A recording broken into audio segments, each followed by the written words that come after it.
Welcome everybody to the Spring 2026 member release. We're so excited to share these 4 singular wines with you. We're here today with our winemaker and my partner in life, Varinder Sahi, as well as Sam Schmitt from the Central Coast School of Wine. Sam is the founder and chief educator there. He's going to talk about the context of these grape varietals that are in these wines, give us a little bit of background. So without further ado, let's get started, guys. Excellent.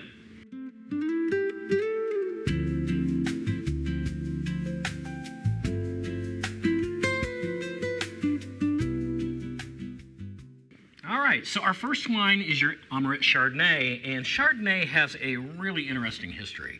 It is the offspring of Pinot Noir and another grape that was brought to the region by the Romans in the 1st century called Gouais Blanc, which is more or less extinct at this point.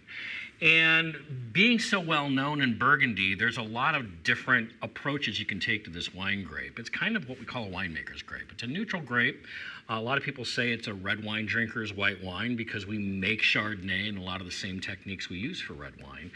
And it kind of ranges from really high acid apple, lemon notes like you might find in Chablis. As you move down into the area of the Beaune, where you've got Montrachet, probably the most famous of the Chardonnays coming from Burgundy. A little bit more oak influence, a little bit more spice. You move further down south to the Macon, and it becomes a little bit warmer there, and we start seeing some tropical notes, much more commonly found in some of the New World countries, like here in Napa Valley and elsewhere. Now, I understand the fruit for this particular bottling came from the Biendicido vineyard over in Santa Maria.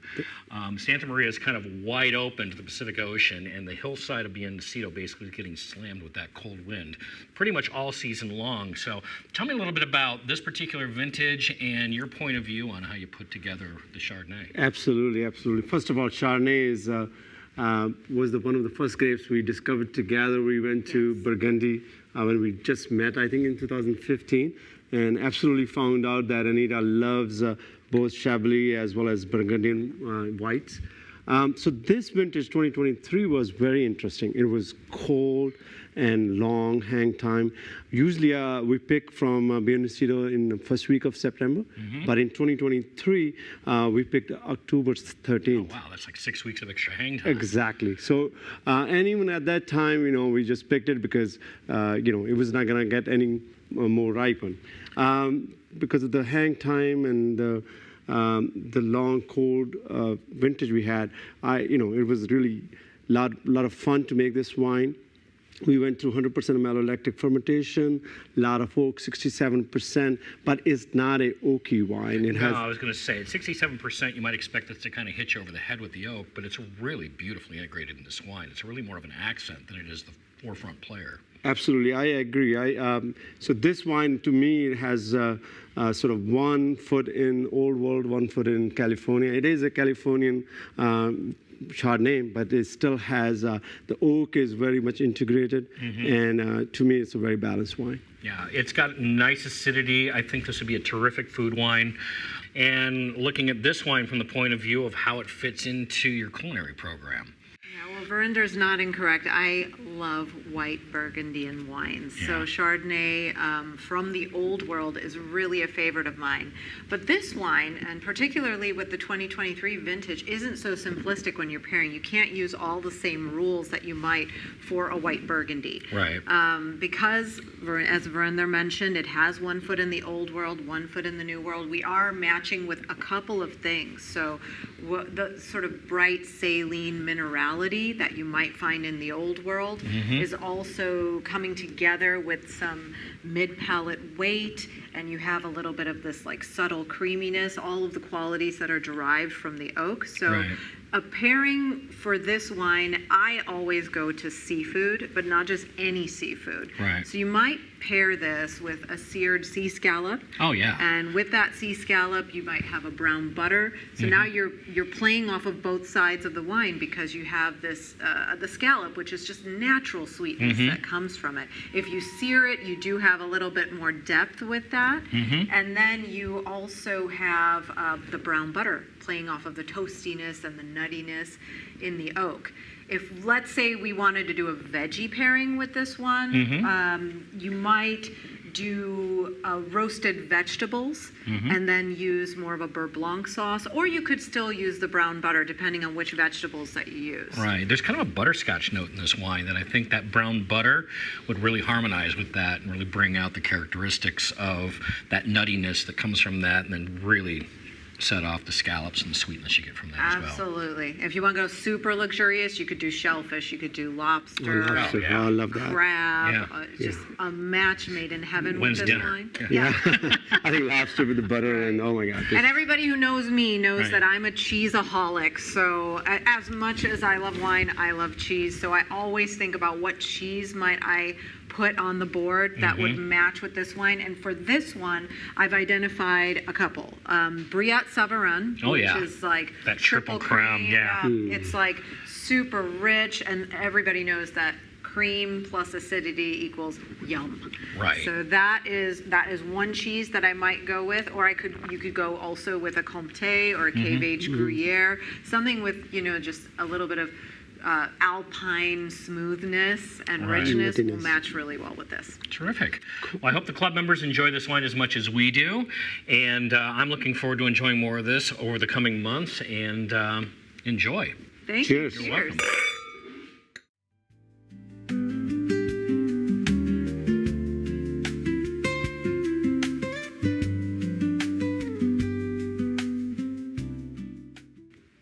So our next wine is the 2023 The Anchor, and this is a Mourvedre dominant wine. Mourvedre, for most people, is probably most closely associated with being a blending grape in the Southern Rhone, kind of accompanying Grenache and Syrah in the famous Chateauneuf-du-Pape blends and whatnot. It is also pretty famous in the Provence area, around the area of Bandol. Now, in those areas, Mourvedre has a tendency to be kind of a big, meaty, almost iron, bloody style wine that adds a lot of that mineral and kind of textural qualities to the blends in the Southern Rhone. But what most people don't know is it's actually originally from Spain. And it's known as Monastrell down there. And it's most commonly grown in areas we don't pay that much attention to. Down in La Mancha and then around near Valencia, in areas like Yecla and Util, Requena. Can't even pronounce these things here in the United States, let alone get a hold of the wines. But the two personalities of this grape are very different. In the Bandol area and up in Southern Rhone, they tend to be very mineral driven, like I said, somewhat angular tannins, almost kind of a bitter quality that brings a good textural contrast to the wines coming from the Southern Rhone. But down in Spain, they're soft, they're velvety, they're very plummy. And I think this wine has a little bit more of a Spanish accent than a French accent, if you will. And what was the 23 vintage like, and how did you approach this particular wine? Absolutely. I totally agree with you. This wine does shows more Spanish character than the Southern France. 23 was a very, very cold vintage for us. We had plenty of rain in the winters, and we didn't start picking grapes till October. So we had long hang time and a lot of acidity, good balance in the most of the grapes that were coming in 2023. So it was a great vintage from that point of view. But Mourvedre, that ripens late anyways. We did get it across the finish line, but we realized that Mourvedre will need some help. That's why you have some Syrah in it as well as Tempranillo. Predominantly is Mourvedre, 75%, but I ended up using a little bit of Syrah and Tempranillo for the finish as well as the mid-palate. Right. And when you look at this wine from a food and wine pairing point of view, obviously it has really rich dark fruit flavors in it. What's your imagination on the kind of ways that this thing might be used in the kitchen? For Copia's The Anchor, and this is our now third vintage of this wine, and it still feels like a baby to me because I'm still having a conversation with it. I think that this is unapologetically a food wine. You must have food with this wine, and we have to be honest about that. To sip on this Mourvedre may not serve it well. So I think absolutely right. You've got dark fruits here, but you do have, you know, the Syrah and the Tempranillo as part of the minor part of the blend. So you have that mid-palate weight from the Syrah. You also do get just hints of that iron and leatheriness and chocolate from the Tempranillo. So your food pairings have to kind of echo, I think, a little bit of that natural richness and the umami stuff. So I think we would both tend toward like a game meat, like duck, and I'd probably want to do a duck confit, and then really build on that umami and earthiness, and probably pair that with lentils and mushrooms. Yeah, and even as we're sitting here, I'm noticing kind of a black olive tapenade sort of finish on this wine. I'm imagining with the duck, that herbaceousness is really going to sing well with those kinds of meats. Yes, plus duck fat, it's so rich that it's going to help round out and smooth the natural tannins in this wine. So I think that's another reason why that's a great pairing. As far as the vegetarians are concerned, lean into the mushrooms, the earthiness of mushrooms. You could do like a wild mushroom ragu with a polenta. Polenta is going to also add a rich texture, and depending how you cook it, a fair amount of fat there too. Right. And then cheeses. For my cheeseaholics out there, what kind of cheese would go really well with this? Playing into the Spanish personality or the Spanish accent, as you said, with this wine, I would go with an aged manchego. Oh, yeah. If you were going to pair with a cheese outside of Spain, you could do a Pecorino Romano, or you know, you could do a Pecorino Toscano. Actually, these are salt-forward cheeses, and I think that also and helps. also sheep's milk. They're a little richer. They're going to kind of balance some of the richness of this particular wine. You said it. You knew what I was going for. I was going for a fattier milk. So sheep's milk cheeses, salt-forward. That's really going to pair beautifully. Excellent. Well, if you haven't tried Monastrell, or in this case, Mourvedre, you're in for a great treat. This is a really terrific wine that will go with pretty much anything red meat, but I think your duck suggestion is absolutely the best. Let's do it. Absolutely. Cheers. Cheers.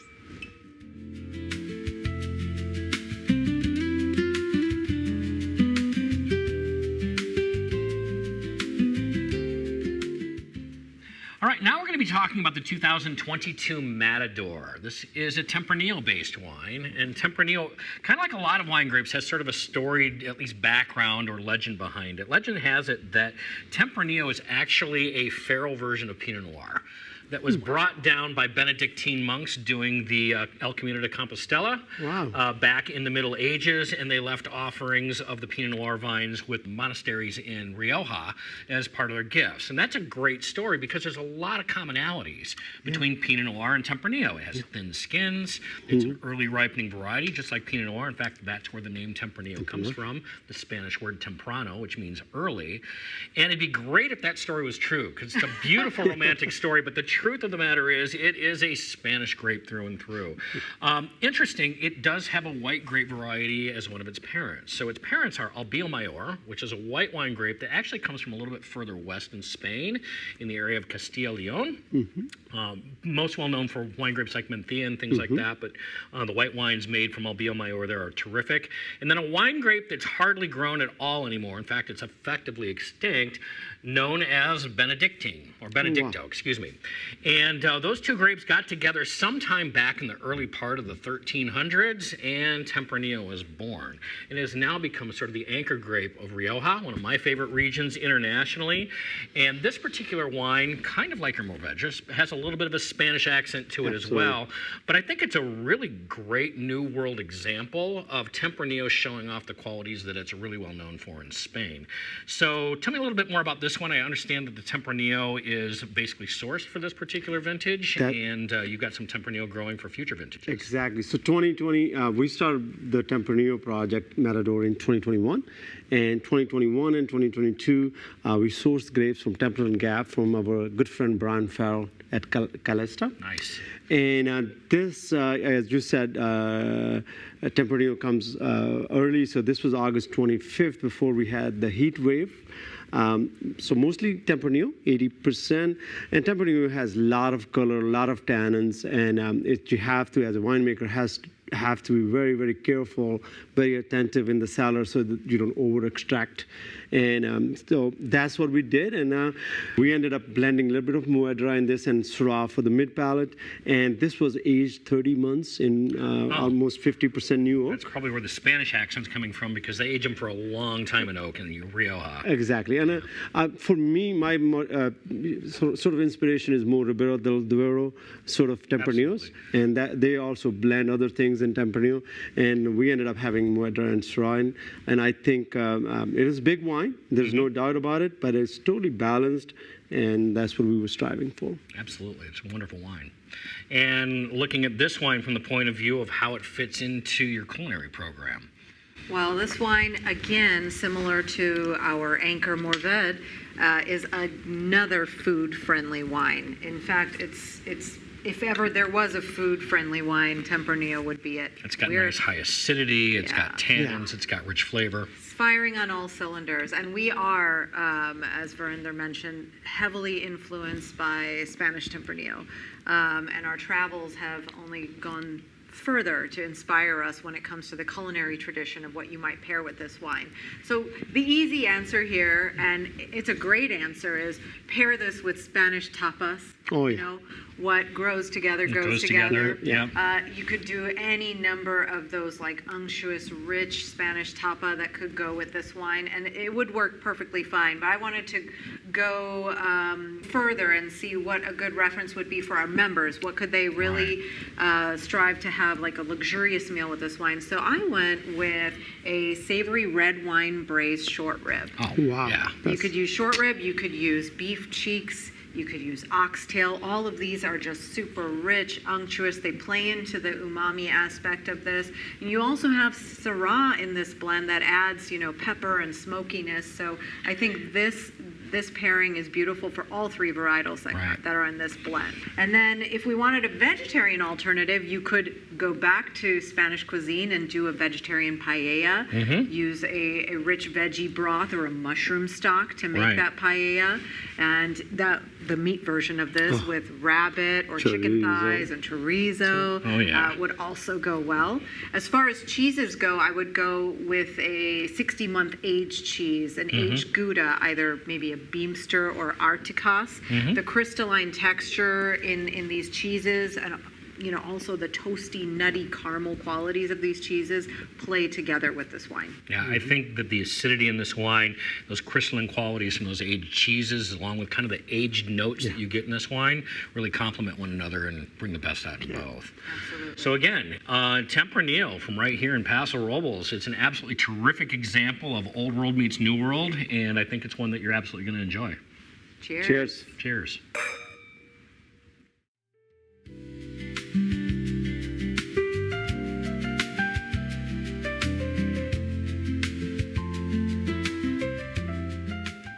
We'd like to now talk about the 2022 Cabernet Sauvignon from the Copia Vineyard. This is kind of the quintessential Cabernet Sauvignon, kind of old world again meets new world, as a lot of the wines are here in Paso. Cabernet Sauvignon is originally from the region of Bordeaux. It actually is not as old as a lot of people think. It's only about 500 years old. It was born about the same time as the Dutch were invited to come in and kind of fill in the swamp that was the northern part of the Bordeaux Valley that we now refer to as the Haut-Medoc. And it just turned out that this particular grape really sings in those high drainage gravel and sand soils. It is the crossing of the obvious subjects here, or suspects here, being Cabernet Franc and Sauvignon Blanc. How those two got together, it's anybody's guess. But back in those days, they didn't exactly varietally block their wines. They just kind of planted the grapes willy-nilly wherever. And of course, they're going to cross-pollinate. And by the time we get to the 1500s, winemaking's gotten to a point where people pay attention to the grapes, they find something that seems pretty exciting, and then they start propagating it, and we get Cabernet Sauvignon. Lucky for us. Here in the New World, it can become kind of a big, highly extracted, almost high alcohol bomb.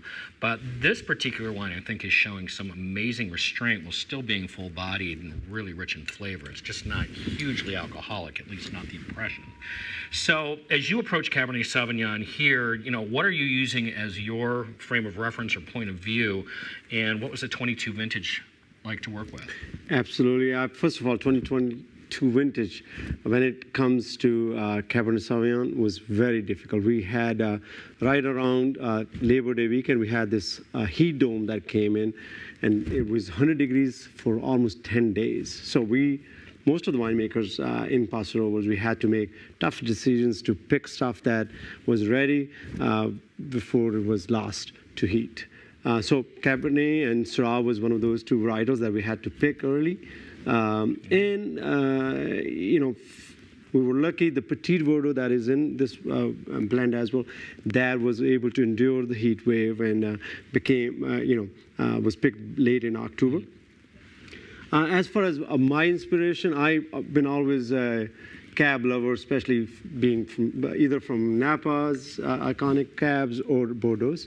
And inspiration behind this wine, when we started, was just make a little bit, and then it became very popular within our club, and so we started making a little bit more. Still not a huge amount; it's around 350 cases.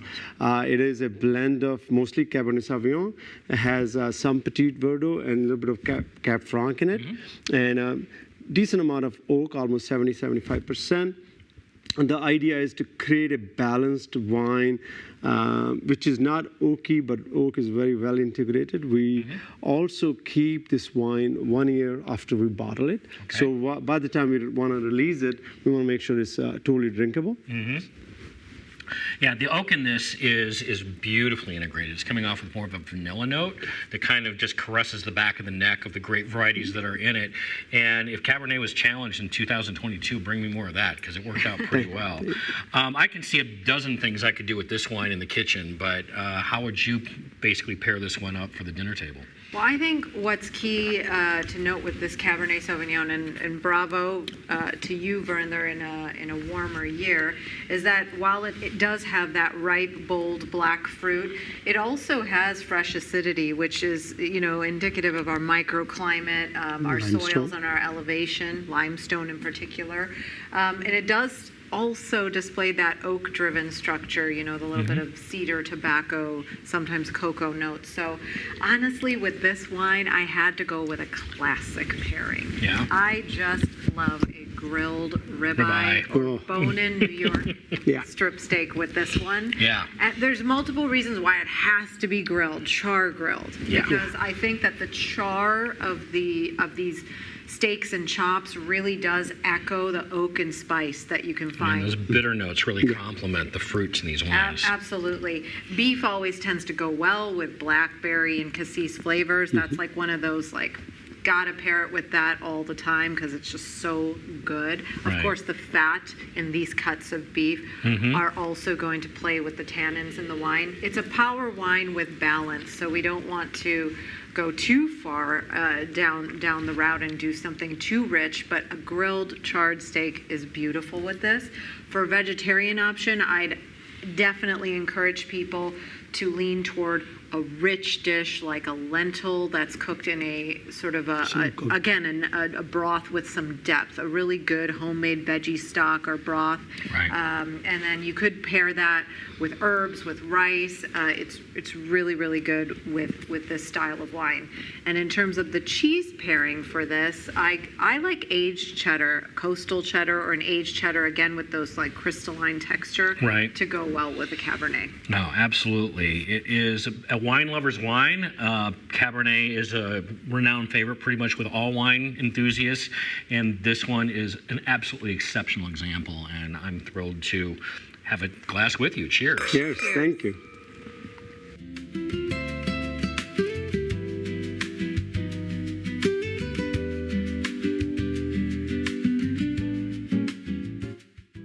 So, well, members, this is our 2026 spring release wines. Please come and share with us. We will be having a club release party in March, and we'll go through these wines once again. Again, thank you so much for your support of Copia. Thank you. Cheers. Cheers. Cheers.